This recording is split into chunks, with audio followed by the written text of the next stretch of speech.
What's up, y'all? It's Andrea and Lane is back. He is among the living, thankfully. How you feeling? Yeah.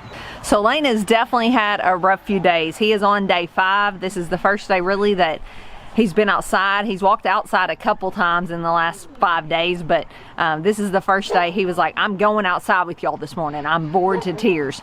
But it's been pretty rough. I'm just gonna be honest with you. For him, lots of fever, lots of headaches and sore throats. Way less than what a lot of people are experiencing. No breathing problems and hospitalizations, thankfully. I'm so thankful for that. But still, I don't want to take away from his experience. It's been rough. No taste, no smell, all those types of things. Just barely could put one foot in front of the other sometimes, and just lots of sleeping, lots of laying around. But he's back outside. We're glad he's improving. Emily and I are still great. As you know, Ben already had it about a month ago. So we're gonna try to get a few things accomplished today, and we're taking you guys along for it. But before we get to that, we've got a few chores to do up here, and then we're heading back to the cows, and I'll tell you what the plan is back there.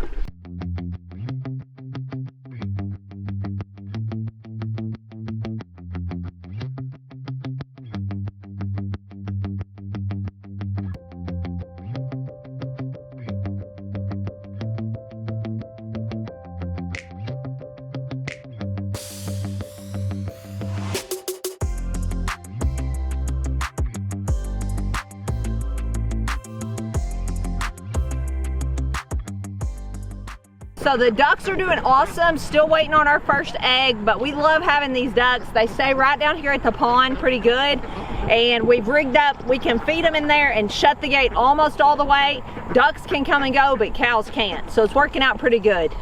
So we've been testing out a little theory around here, trying to see what fences our sheep would stay behind, because our sheep stay in really well.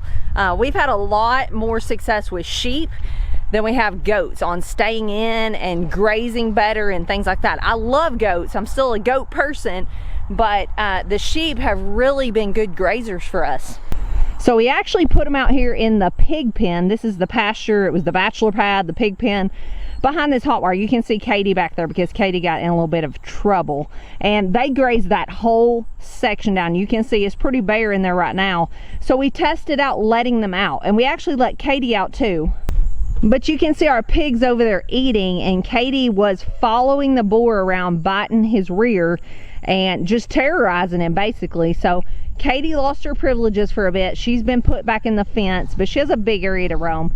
But you can see the sheep, they're all out and they're just hanging around, grazing. We've actually the last few days left them out even at night, and they have not gotten out one time. You can see these two, they've eaten enough, they're satisfied. She's laying down, she's still up, but they're doing really good out here. There is a hot wire you can see, but that's a level for cows. This is just a basic 4-strand barbed wire fence. It's not even super tight, and then it's got the hot wire for the cows, and they are staying behind it fantastic.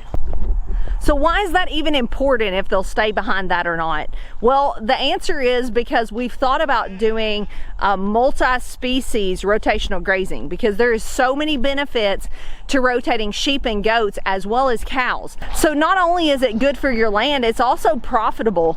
They call it, when you run sheep and goats with your cows, they call them a flurd, a flock and a herd kind of mashed together. And there's just a lot of benefits, and people are looking for those things as sources of food. There are lots of people who eat sheep and goats regularly. So the answer is we're testing out fences so we can run a big flirt of those one day. Possibly, we're still in the thinking stages of that. We could tomorrow get totally out of sheep, who knows? But if we want to, we want to know that we can do that back there with our cows. All right, so we are about to load up some feed. We got all our eggs washed, all kinds of stuff done. We do lots of stuff on the weekends that we don't do all through the week. About to load up some feed and go move some cows. I'm gonna tell you why we're doing that. First, let's take a little peek at some baby pigs. And yes, that is a wagon on its side, blocking a little baby piglet hole.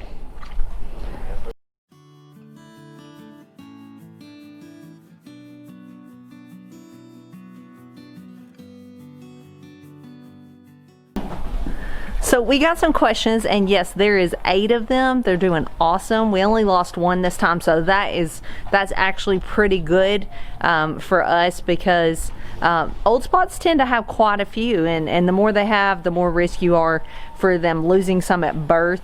A lot of times the ones that we lose them before they're ever born, so it's just part of it, the way that we don't put them in farrowing crates and all that.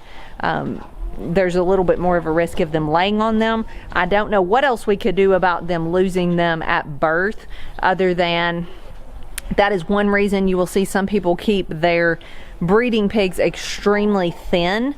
We just don't do that. We feed them a certain ration every day. Ours are not overweight. We have had old spots that were in the past, and so we try not to keep them overweight, but we also don't just limit their feed to where they're just extremely thin either. So I guess it's a risk that we're willing to take.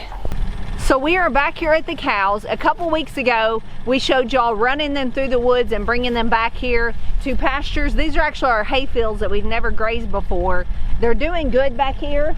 Our calving schedule is a little bit off because we held our bulls out for a bit because our cows were on a just having calves all the time schedule from the farm they came from, which is fine, but we wanted to get ours on more of a schedule where we have a calving season and we can keep a good eye on them and know when the calves are coming.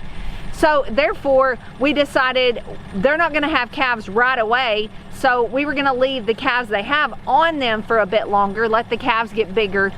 But what we didn't take into consideration, because we're new to having a huge herd of cattle, and what we didn't take into consideration is how much that's going to pull the mamas down, leaving a big calf on them. And so we're starting to see that. Some of the cows are getting a little thinner than we'd like. A lot of them are still big and fat and sassy, but when you start to see a couple ribs, we just started to think, you know, this might not have been such a good plan. So that's what we do here. We do things and then we redo things. Lane and Emily Lassen says that's our favorite thing to do, is just create work. But we are actually gonna run these girls back through the woods and get them back up there where our working chute and corral and everything is. And so that's the first step. And then in a couple days, probably on the next video you guys see, we're taking this time, we're stuck at home, we're gonna work all our pens of cows and wean all our calves off the mamas. And so we're gonna be raising that huge crop of calves for our meat business, and those will be ready beginning in like 2022. We have some ready next year, but they've already been weaned for months. But these that we're weaning this week, we'll start our meat business in 2022 with beef that we should have every single month available. So that's what we're doing. First step is get them back through the woods, back up in our main pastures.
So far so good. They came through the woods. We're going ahead and running them on through one paddock onto the east side of our property, which will lead them all the way up to the corral. We just got a few more to try to get through the gate, and then we've got this job licked.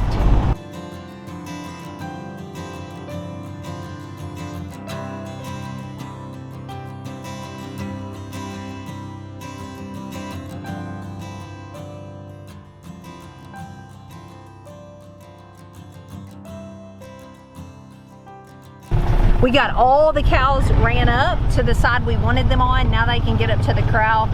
Emily and I are just now gonna go do just a drive-through at the back and make sure that we didn't leave anybody, but her and I actually just counted them and we got the right number, so that is awesome. I love it when a plan comes together. And Ben is actually tied up today doing other things, so the kids and I actually did this by ourselves with Lane. He's feeling good, and we told you on the last video that even though we're in quarantine, even though he's sick, we're gonna let him get out and do what he feels like doing. This is the first day he's been out and helped us really with anything lately, isn't it? Yeah, he's getting some fresh air. I think that's good for him, some sunshine and fresh air. He's not doing a lot of physical work, so I think it'll be fine. We're sending him to the house just because I think he's done enough at this point. Emily and I are gonna go check for cows and calves. The girls got this, don't we? We got it. And then we're wrapping this up. They will be up where we can work them in the next few days. And so I feel like we were very successful. How do you feel? Feel good. Feel good about it? We got the right number on the first try. I think we did pretty good. That's always good. And when you get the right number on the first try of counting cows, you don't try again. You stop. You do not try again, do you? No. You call it good and you're confident in that. So we're wrapping this up. We're going to look for more cows and we will see you guys later. Like I said, come along with us. We're going to be working these, weaning, all that kind of stuff this week. So we'll see you guys later. We love and appreciate y'all. Subscribe if you haven't. We just appreciate y'all so much watching our videos. That helps us out, keeps us going. Share them if you know of other people that you might think might be interested. And we'll see you guys later. God bless.